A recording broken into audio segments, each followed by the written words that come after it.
ಇತಿಹಾಸ ಪಠ್ಯಕ್ರಮವಾದ ಟಿಪ್ಪು ಸುಲ್ತಾನ ಆಡಳಿತ ಅದರಲ್ಲಿ ಮೊದಲಿಗೆ ಪೀಠಿಕೆ. ಹೈದರಾಲಿಯ ಮರಣ ನಂತರ ಟಿಪ್ಪು ಸುಲ್ತಾನು ಮೈಸೂರು ಸಾಮ್ರಾಜ್ಯದ ಸುಲ್ತಾನನಾದನು. ಟಿಪ್ಪು ಸುಲ್ತಾನು ಕೆಲವೊಂದು ಯುದ್ಧಗಳಲ್ಲಿ ಸೋಲನ್ನು ಅನುಭವಿಸಿದರೂ ಕೂಡ ಇನ್ನಿತರ ಸೈನಿಕ ಸಾಧನೆಗಳು ಅಮೋಘವಾಗಿವೆ.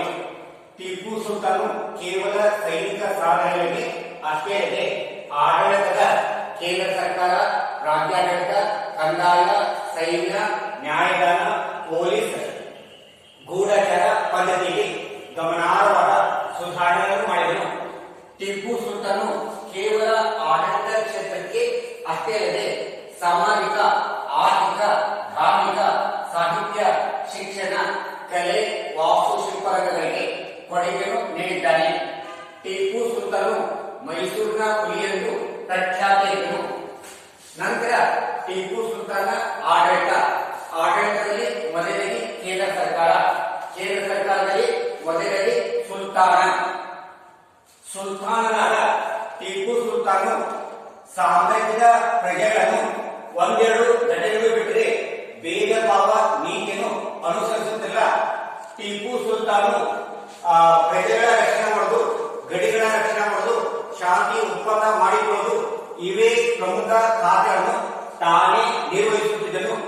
ಇನ್ನಿತರ ಖಾತೆಗಳನ್ನು ಮಂತ್ರಿಗಳಿಗೆ ಹಸ್ತಾಂತರ ಮಾಡಿದನು. ಟಿಪ್ಪು ಸುಲ್ತಾನು ಕುರಾನಿನ ಗ್ರಂಥದಲ್ಲಿ ಉಲ್ಲೇಖಿಸಿದಂತೆ ರಾಜ್ಯಭಾರ ಮಾಡುತ್ತಿದ್ದನು. ನಂತರ ಕೇಂದ್ರ ಸರ್ಕಾರದ ಎರಡನೆಯ ಅಂಶವೆಂದರೆ ಮಂತ್ರಿಮಂಡಲ. ಟಿಪ್ಪು ಸುಲ್ತಾನು ಮಂತ್ರಿಗಳನ್ನು ಅವರ ಅರ್ಹತೆ, ಯೋಗ್ಯತೆ ಮತ್ತು ಹಿರಿತನದ ಆಧಾರದ ಮೇಲೆ ನೇಮಕ ಮಾಡುತ್ತಿದ್ದನು. ಟಿಪ್ಪು ಸುಲ್ತಾನ ಕಾಲದಲ್ಲಿ ಪೂರ್ಣೆಯನ್ನು ದಿವಾನನಾಗಿ ಅಂದರೆ ಮುಖ್ಯಮಂತ್ರಿಯಾಗಿ ಕಾರ್ಯವನ್ನು ನಿರ್ವಹಿಸಿದನು. ಅದೇ ರೀತಿಯಾಗಿ ದಿವಾನಿ ಕಾಜಿಯು ನ್ಯಾಯಾಧೀಶರಾಗಿದ್ದನು. ದಿವಾನಿ ಬಕ್ಷಿಯು ರಕ್ಷಣಾ ಮಂತ್ರಿಯಾಗಿದ್ದನು. ದಿವಾನಿ ಆಲಿದನು ಸೈನ್ಯದ ಮುಖ್ಯಸ್ಥರಾಗಿದ್ದನು. ದಿವಾನಿ ಬಲಿದನು ಗೂಢಚಾರ ಮಂತ್ರಿಯಾಗಿದ್ದನು. ಈ ಮಂತ್ರಿಗಳು ಅಲ್ಲದೆ ಹಣಕಾಸು, ಕಂದಾಯ, ಶಿಕ್ಷಣ ಇನ್ನಿತರ ಇಲಾಖೆಯ ಮಂತ್ರಿಗಳು ಕೂಡ ತಮ್ಮ ಕಾರ್ಯಗಳನ್ನು ಸಮರ್ಥವಾಗಿ ನಿರ್ವಹಿಸಬೇಕಾಗಿತ್ತು. ಟಿಪ್ಪು ಸುಲ್ತಾನ ಕಾಲದ ಆಡಳಿತ ಪದ್ಧತಿಯ ಎರಡನೆಯ ಅಂಶವೆಂದರೆ ಪ್ರಾಂತೀಯ ಆಡಳಿತ. ಟಿಪ್ಪು ಸುಲ್ತಾನು ಸಾಮ್ರಾಜ್ಯವನ್ನು ಇಟ್ಟ ಸರ್ಕಾರ, ಗ್ರಾಮ ಅಂದರೆ ಪ್ರಾಂತ, ಜಿಲ್ಲೆ, ತಾಲೂಕು ಮತ್ತು ಹಳ್ಳಿಯ ಘಟಕವಾಗಿ ವಿಭಾಗಿಸಿದನು. ಆಯಾ ಘಟಕದ ಅಧಿಕಾರಿಗಳು ತಮ್ಮ ಕಾರ್ಯಗಳನ್ನು ಸಮರ್ಥವಾಗಿ ನಿರ್ವಹಿಸಬೇಕಾಗಿತ್ತು. ಕೇಂದ್ರ ಮತ್ತು ರಾಜ್ಯ ಸರ್ಕಾರದ ಸಂಬಂಧಗಳು ಉತ್ತಮವಾಗಿದ್ದವು. ನಂತರ ಕಂದಾಯ ವ್ಯವಸ್ಥೆ. ಟಿಪ್ಪು ಸುಲ್ತಾನು ಒಂದಾಕೌಶ್ ಭೂ ಕಂದಾಯವನ್ನು ವಿಧಿಸಿದರು. ಈ ಒಂದಾಕೌಶ್ ತೆರಿಗೆಗಳು ಹೊಲಗಳ, ವಸ್ತುಗಳ, ಪ್ರಾಣಿಗಳ, ಮನೆಗಳ ಆಮದು, ರಫ್ತು ಇನ್ನಿತರ ಮೇಲೂ ತೆರಿಗೆಯನ್ನು ವಿಧಿಸಿದನು. ಬರಗಾಲ, ಭೂಕಂಪ, ನೈಸರ್ಗಿಕ ವಿಕೋಪ ಇಂತಹ ಪರಿಸ್ಥಿತಿಗಳು ಕಂಡುಬಂದಾಗ ಆ ಪ್ರದೇಶದ ಅಧಿಕಾರಿಗಳ ವರದಿಯ ಆಧಾರದ ಮೇಲೆ ತೆರಿಗೆ ವಿನಾಯಿತಿ ನೀಡುತ್ತಿದ್ದನು. ಟಿಪ್ಪು ಸುಲ್ತಾನ ಕಾಲದಲ್ಲಿ ಕಂದಾಯವನ್ನು ಹಣದ ರೂಪದಲ್ಲಿ ಇಲ್ಲವೇ ದಾನದ ರೂಪದಲ್ಲಿ ಕಟ್ಟಬಹುದಿತ್ತು. ನಂತರ ಮೂರನೇದಾಗಿ ಸೈನ್ಯ ವ್ಯವಸ್ಥೆ. ಟಿಪ್ಪು ಸುಲ್ತಾನ ಕಾಲದಲ್ಲಿ ಸೈನಿಕರೇ ತಮ್ಮ ಕಾರ್ಯವನ್ನು ಸಮರ್ಥವಾಗಿ ನಿರ್ವಹಿಸುತ್ತಿದ್ದರು. ಟಿಪ್ಪು ಸುಲ್ತಾನ ಕಾಲದಲ್ಲಿ ಕಾಲ್ಗಳ, ಅಶ್ವಗಳ, ಗಜಗಳ ಮತ್ತು ರಥಗಳಿಗೆ ನುರಿತ ಸೇನಾಧಿಕಾರಿಗಳನ್ನು ನೇಮಿಸಿದನು.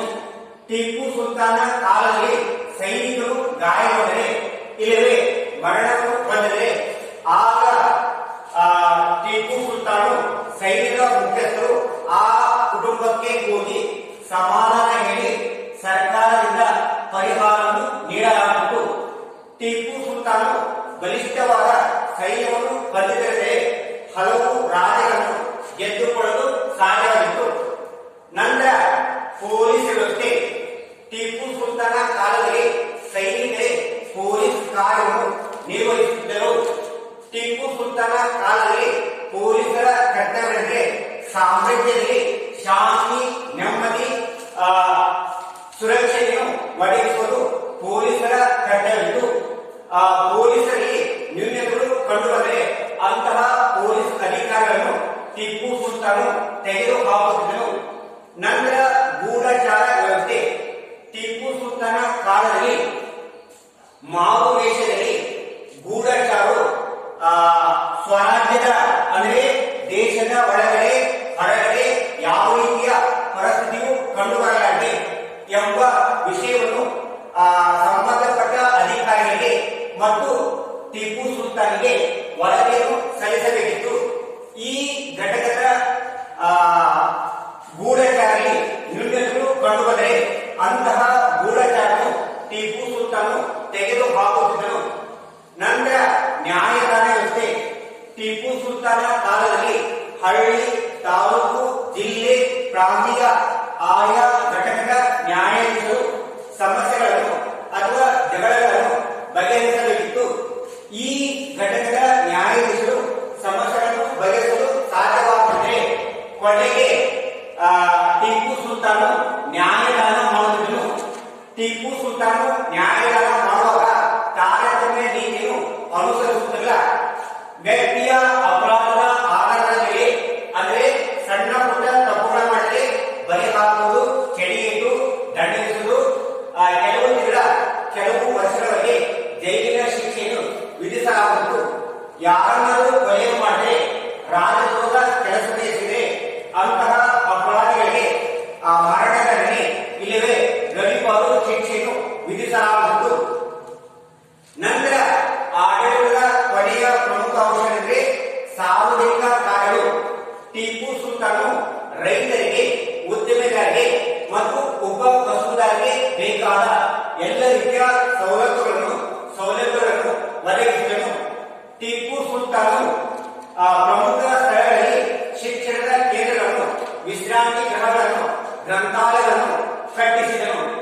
ಟಿಪ್ಪು ಸುಲ್ತಾನ್ ಸಾರ್ವಜನಿಕರಿಗೆ ಬೇಕಾದ ಎಲ್ಲ ರೀತಿಯ ಸವಲತ್ತುಗಳನ್ನು ಒದಗಿಸಿದನು. ನಂತರ ಕೊನೆಯಲ್ಲಿ ಉಪಸಂಹಾರ. ಹೀಗೆ ಟಿಪ್ಪು ಸುಲ್ತಾನ್ ಕೆಲವೊಂದು ಯುದ್ಧಗಳಲ್ಲಿ ಸೋಲನ್ನು ಅನುಭವಿಸಿದರೂ ಕೂಡ ಟಿಪ್ಪು ಸುಲ್ತಾನ ಇನ್ನಿತರ ಸೈನಿಕ ಸಾಧನೆಗಳು ಅಮೋಘವಾಗಿವೆ. ಟಿಪ್ಪು ಸುಲ್ತಾನ್ ಆಡಳಿತದ ಕೇಂದ್ರ ಸರ್ಕಾರ, ಪ್ರಾಂತಾಡಳಿತ, ಕಂದಾಯ, ಸೈನ್ಯ, ನ್ಯಾಯದಾನ, ಪೊಲೀಸ್, ಗೂಢಚಾರ ಪದ್ಧತಿಯಲ್ಲಿ ಸುಧಾರಣೆಗಳನ್ನು ಮಾಡಿದನು. ಟಿಪ್ಪು ಸುಲ್ತಾನ್ ತನ್ನ ಸಾಮ್ರಾಜ್ಯಕ್ಕೆ ಸಾಮಾಜಿಕ, ಆರ್ಥಿಕ, ಧಾರ್ಮಿಕ, ಸಾಹಿತ್ಯ, ಶಿಕ್ಷಣ, ಕಲೆ, ವಾಸ್ತುಶಿಲ್ಪಗಳಿಗೆ ಕೊಡುಗೆಯನ್ನು ನೀಡಿದ್ದಾನೆ. ಟಿಪ್ಪು ಸುಲ್ತಾನ್ ಮೈಸೂರಿನ ಹುಲಿ ಎಂದು ಪ್ರಖ್ಯಾತಿಯಾಗಿದ್ದನು.